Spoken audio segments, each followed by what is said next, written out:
नमस्कार साथियों, जय हिंद जय भारत। स्वागत है सभी का ऑल एग्जाम डेस्क पे। मैं हूं रोहित खेरा। दोस्तों, एक बड़ी अपडेट आ रही है। आरपीएससी ने असिस्टेंट प्रोफेसर की 574 पदों पर वैकेंसी निकाली है। जी हाँ, इस वीडियो में हम पूरा डिटेल नोटिफिकेशन जानेंगे और किस सब्जेक्ट में कितनी वैकेंसी है वो भी यहाँ पर हम जानने वाले हैं। चलिए, तो जैसे कि आप देख पाएंगे इस नोटिफिकेशन को, कल 18 तारीख को ये नोटिफिकेशन रिलीज किया गया है, जिसमें 30 विषयों पर, जी हाँ 30 विषयों पर असिस्टेंट प्रोफेसर की जो है आपकी भर्ती जो है यहाँ पे निकाली गई है। सहायक आचार्य की जो भर्ती है यहाँ पर निकाली गई है, जिसमें टोटल पद यहाँ पर आपके दे रखे हैं 574, 574 पदों पर, 574 पदों पर ये वैकेंसी जारी की गई है। और ऑनलाइन आवेदन इसके बोले हैं चालू किए जाएंगे।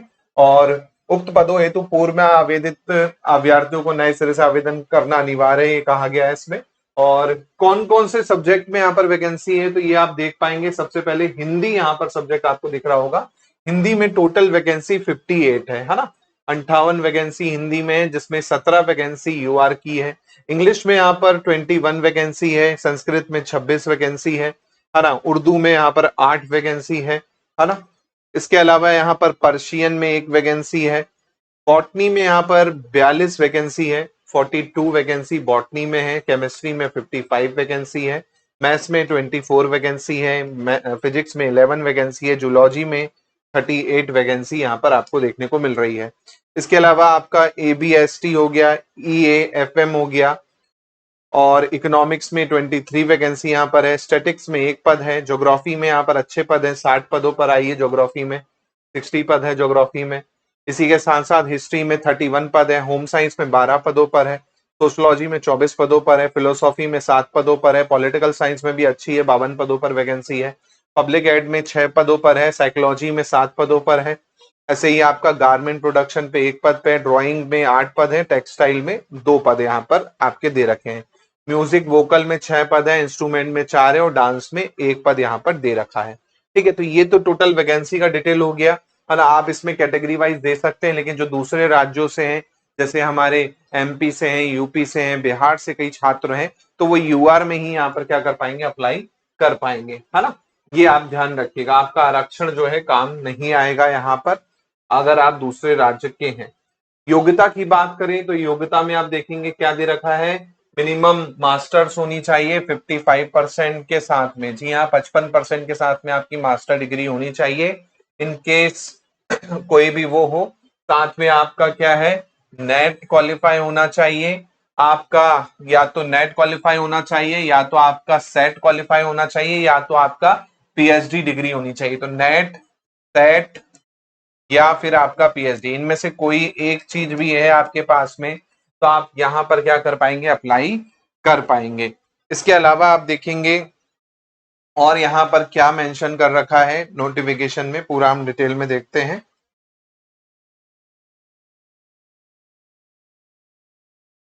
55% का ही क्राइटेरिया आपको ध्यान रखना है। ठीक है, इसके अलावा यहां पर, हाँ, ये रूल थोड़ा सा पढ़ लेते हैं। यहां पर कुछ रूल है, जैसे कि शैक्षणिक अर्हता संबंधित प्रावधान, पद की अपेक्षित शैक्षणिक अर्हता के अंतिम वर्ष की परीक्षा में सम्मिलित हुआ हो या सम्मिलित होने वाला व्यक्ति भी आवेदन कर सकता है, किंतु आयोग द्वारा साक्षात्कार से पूर्व शैक्षणिक अर्हता अर्जित करने का सबूत देना होगा। साक्षात्कार से पूर्व अभिव्यक्ति का आशय साक्षात्कार की प्रक्रिया प्रारंभ होने का दिनांक साक्षात्कार का पहला दिन होगा। तो भाई, जिनका फाइनल ईयर चल रहा है, नेट क्वालिफाई नहीं है, इंटरव्यू तक आपका हो जाना चाहिए। बहुत अच्छी चीज है ये, जो कि एमपीपीएससी में आपको देखने को नहीं मिलती है ना। तो राजस्थान में ये अच्छा है कि भाई अगर आप फाइनल ईयर में है, नेट क्वालिफाई नहीं भी है, तो भी आप भर सकते हैं। लेकिन अगर आपका सिलेक्शन हो जाता है, रिटर्न क्लियर हो जाता है, तो इंटरव्यू तक आपका क्या होना चाहिए, नेट क्वालिफाई हो जाना चाहिए, या फिर वहां का जो सेट होता है वो क्वालिफाई हो जाना चाहिए, या तो आपका पीएचडी जो चल रहा है वो कंप्लीट हो जाना चाहिए इंटरव्यू तक, है ना। तो ये आप क्या कर पाएंगे, भर सकते हैं। साथ में एज की बात करें तो 21 वर्ष यहाँ पर दे रखा है। 40 वर्ष जो है आपका क्या है, अधिकतम आयु आपकी है। 21 से 40 वाले यहाँ पर भर सकते हैं।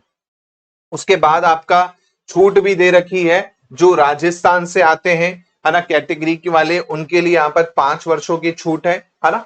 उनके लिए यहाँ पर 5 वर्षों की छूट दे रखी है। इसके अलावा आप देखेंगे आपका और भी यहाँ पर क्राइटेरिया है, जैसे कि भाई विधवा हैं तो उनके लिए कोई अपर एज लिमिट नहीं रखी गई है ना। डिवोर्सी हैं उनके लिए भी अपर एज लिमिट नहीं रखी गई है ना। सामान्य वर्ग की महिलाओं को भी यहाँ पर 5 वर्ष की छूट दे रखा है, मतलब जो 45 ईयर की भी हो गई है अभी, मतलब होने वाली है, वो भी भर सकती हैं अगर आप अदर स्टेट की भी हैं, तो महिलाओं को यहाँ पर 5 साल की छूट दे रखी है। बाकी यूआर के लिए जो है 40 वर्ष की यहाँ पर प्रावधान दे रखे हैं, ठीक है। इसके अलावा और क्या है इस नोटिफिकेशन में खास, वो हम यहाँ पर देखते हैं। चयन प्रक्रिया की बात करें तो देखिए यहाँ पर चयन प्रक्रिया का दे रखा है कि अभ्यर्थियों का चयन प्रतियोगी परीक्षा व साक्षात्कार के माध्यम से किया जाएगा। आवश्यकता पड़ने पर आयोग द्वारा उत्तर पुस्तिका के मूल्यांकन स्केलिंग नॉर्मलाइजेशन को भी अपनाया जाएगा और नियम 20 के अनुसार आयोग द्वारा पाए गए अभ्यर्थियों के नाम राज्य सरकार नियुक्ति प्राधिकारी के रूप में लिखित परीक्षा और साक्षात्कार में कुल अंकों का योग से ही मेरिट बनाई जाएगी। मतलब रिटर्न प्लस इंटरव्यू आपका यहाँ पर होगा। कब आपका परीक्षा का दे रखा है इन लोगों ने, 1 दिसंबर से 24 दिसंबर के बीच में जो है आयोजित की जाएगी परीक्षा, ठीक है। परीक्षा आपकी क्या होगी, परीक्षा यहाँ पर दे रखी है इन लोगों ने ऑनलाइन या ऑफलाइन होगी, है ना। जैसे यहाँ पर लिखा हुआ है परीक्षा या तो ऑनलाइन/ऑफलाइन ली जाएगी, सभी एमसीक्यू बेस्ड होंगे, है ना, एमसीक्यू पे आधारित होंगे और आवेदन दिनांक जो है आपका 20/9 से लेके 19/10 तक है। मतलब 20 सितंबर से आप आवेदन कर सकते हैं स्टार्ट, और 19 अक्टूबर तक जो है आप आवेदन कर पाएंगे यहाँ पर, है ना। इसके अलावा ऑनलाइन भरने का प्रावधान कैसा है तो वो यहाँ पर आपको मेंशन कर रखा है कि कैसे फॉर्म भरना है, ठीक है। तो फॉर्म भरने का भी यहाँ पर पूरा डेप्थ में आपको डिटेल में दे रखा है। और फीस यहाँ पर आपको देखोगे तो 500 रुपए यहाँ पर आपको दिखा रहा है, निर्धारित शुल्क जो है वो आपका 500 रुपए कुछ ऐसा फीस यहाँ पर दिखा रहा है, ठीक है। और इसके अलावा यहाँ पर आपका क्या है और देख लेते हैं यहाँ पर विशेष कुछ खास जो आपको होगा। ये आपका एग्जाम पैटर्न है, ध्यान से देखिएगा, है ना। आपका रिटर्न एग्जामिनेशन दे रखा है ना। ये आपका दे रखा है असिस्टेंट प्रोफेसर के लिए रिटर्न एग्जाम प्लस इंटरव्यू। तो सब्जेक्ट कंसर्न विद पोस्ट, है ना, सब्जेक्ट से रिलेटेड होगा, है ना। 75 मार्क्स और आपका जनरल स्टडी ऑफ राजस्थान, तो टोटल 200 मार्क्स का यहाँ पर क्या होगा, पेपर होने वाला है, ठीक है। तो 200 मार्क्स का पेपर होगा, पेपर 1, पेपर 2 और पेपर 3। पेपर 3 आपका राजस्थान जीके होगा, पेपर 1 जो होगा सब्जेक्ट से रिलेटेड होगा, पेपर 2 भी आपके सब्जेक्ट से रिलेटेड होगा। तो सब्जेक्ट का वेटेज देखेंगे तो 150 है, 50 का जो होगा वो आपका इंटरव्यू होगा। 3 घंटे का पेपर 1 होगा, 3 घंटे का पेपर 2 होगा, 2 घंटे का पेपर 3 होगा, है ना। इंटरव्यू में 24 मार्क्स मिलेंगे आपको, है ना। तो इंटरव्यू का जो वेटेज है वो 24 मार्क्स है, ये आपको दे रखा है। 24 मार्क्स जो है आपका इंटरव्यू का वेटेज है ना। तो मिनिमम ये 24 मार्क्स का आपको दे रखा है। इसके अलावा candidate book obtain such minimum qualifying marks in written exam में be fix commission in their session subject to provision rule of 20, है ना। तो भाई आपके मिनिमम मार्क्स के आधार पर आपको इंटरव्यू के लिए क्या है बुलाया जाएगा। इसके अलावा सिलेबस जो है आपका वो आपको दे दिया जाएगा इसमें, है ना, ये इसमें कहा गया है। और कैसे आपका पेपर होगा ऑफलाइन ऑनलाइन उसमें मेंशन अभी इतना डिटेल में नहीं है ना। ऑनलाइन ऑफलाइन दोनों ऐसे करके मेंशन किया गया है।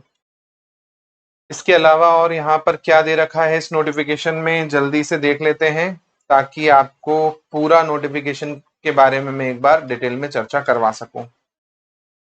चलिए, तो ये है आपका नोटिफिकेशन। तो आपने देख लिया, 20 तारीख से आप आवेदन कर सकते हैं, आपने वैकेंसी देख ली, आपने एग्जाम पैटर्न देख लिया। सिलेबस के बारे में अलग से हम इस पर डिस्कस करेंगे कि सिलेबस क्या होने वाला है, जो कॉमन पेपर है उसका, और आपका जो जीके जीएस है उसका सिलेबस क्या होने वाला है ना। साथ में आपका राजस्थान वाला जो जीके है उसको अलग से करेंगे डिस्कस, साथ में आपका सब्जेक्ट का जो है उसको अलग से डिस्कस करेंगे। तो जो भी कैंडिडेट है जिनका नेट सेट नहीं है, इस बार नेट देने वाले हो दिसंबर का, बिल्कुल जोरदार तैयारी करके नेट में लग जाओ, नेट क्वालिफाई कर लो, सेम ये वाला पेपर क्वालिफाई कर लो और सीधे आप असिस्टेंट प्रोफेसर बन सकते हो। तैयारी में जुट जाइए अच्छे से, है ना। इसके साथ साथ दोस्तों ऑल एग्जाम प्लेस का ऐप डाउनलोड कर सकते हैं। यहाँ पर आपको जीएस वाले पेपर का बैच मिल जाएगा, टेस्ट सीरीज मिल जाएगी, असिस्टेंट प्रोफेसर के पीवाईक्यू मिल जाएंगे, अलग अलग सब्जेक्ट के पीवाईक्यू मिल जाएंगे, बिल्कुल आप यहाँ पर ऑल एग्जाम प्लेस का ऐप डाउनलोड कर सकते हैं। इसके अलावा आप मुझे फॉलो कर सकते हैं फेसबुक, इंस्टाग्राम या टेलीग्राम पर, जहां पर आपको लेटेस्ट अपडेट जो है मिलती रहेगी। मिलता हूं मैं आप लोगों से जल्दी नए वीडियो के साथ, नई अपडेट के साथ। जय हिंद, जय भारत, धन्यवाद।